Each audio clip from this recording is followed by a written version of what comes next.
بسم اللہ الرحمن الرحیم۔ معزز ناظرین، آج میں آپ کی توجہ ایک اہم مسئلے کی طرف مبذول کرنا چاہوں گا۔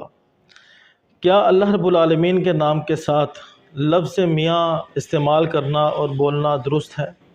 اس کا جواب ہے نہیں، کیونکہ اللہ رب العالمین کی ذات کے لیے ایسا لفظ بولنا کہ جس میں اچھا معنی بھی ہو اور دوسرا برا معنی بھی ہو، اور پھر وہ لفظ شریعت میں نہ آیا ہو، تو اس کو اللہ رب العالمین کے لیے بولا نہیں جا سکتا۔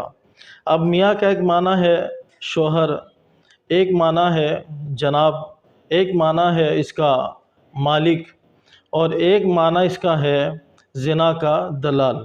تو اس طرح چونکہ اس کا خراب معنی بھی ہے، اور پھر اللہ رب العالمین کی ذات کے لیے یہ لفظ قرآن و حدیث میں شریعت میں کہیں آیا نہیں ہے، تو لہٰذا یہ لفظ نہیں بولنا چاہیے۔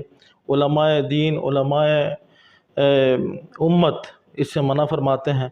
ہمیں اللہ رب العالمین کے لیے اچھے الفاظ کا انتخاب کرنا چاہیے، جیسے اللہ تعالی اور اللہ عز و جل، اس طرح کے الفاظ۔ اللہ رب العالمین ہم سب کو عمل کی توفیق عطا فرمائے۔